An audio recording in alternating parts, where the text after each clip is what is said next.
జ్ఞానేంద్రియాలు అనగా మన చుట్టూ ఉండే పరిసరాలలో మార్పులను గ్రహించే శరీర భాగాలు. జ్ఞానేంద్రియాలు దేహానికి కిటికీల వంటి నిర్మాణాలు. మన దేహంలో జ్ఞానేంద్రియాలు 5 పంచేంద్రియాలు. ఇవి కన్ను, 2 చెవి, 3 ముక్కు, 4 నాలుక, 5 చర్మం.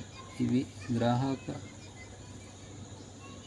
కణాలచే నిర్మితమై ఉంటాయి. కన్ను కాంతి వర్ణ గ్రాహకాలు, చెవి ధ్వని గ్రాహకాలు, ముక్కు రసాయన గ్రాహకాలు, నాలుక రసాయన గ్రాహకాలు, రుచి గ్రాహకాలు, చర్మం స్పర్శ గ్రాహకం. కన్ను దీని అధ్యయనం ఆప్థాల్మాలజీ అంటారు. ఇది జ్ఞానేంద్రియాలలో ముఖ్యమైనది. శక్తివంతమైన దృష్టి జ్ఞానేంద్రియము. ఉన్నత స్థాయి నిర్మాణము.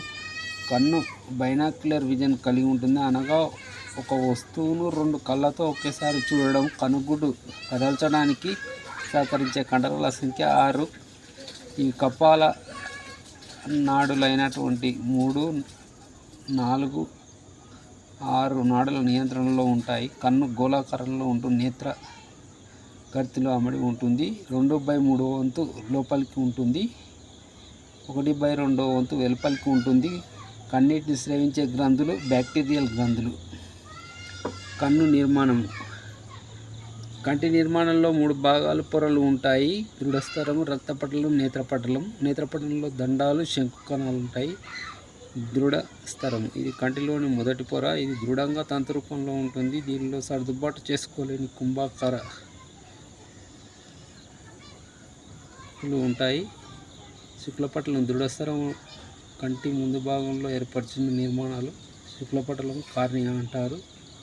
నేత్రదానం ఇచ్చేవారి నుంచి సేకరించే కంటి భాగం కార్నియా. శుక్లపటలం పారదర్శకంగా ఉంటుంది. కాంతి కిరణాలు కంటిలోకి ప్రసరింపజేస్తుంది. కనుపాప. ఇది శుక్లపటలం క్రింద గుండ్రంగా ఉండే నిర్మాణం. కంటి రంగు కనుపాపను బట్టి ఉంటుంది. నలుపు, బూడిద రంగు, పసుపు రంగు.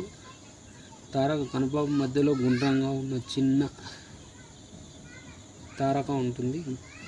కంటి లోపలి కుహరంలోకి కాంతిని ప్రసరింపజేస్తుంది.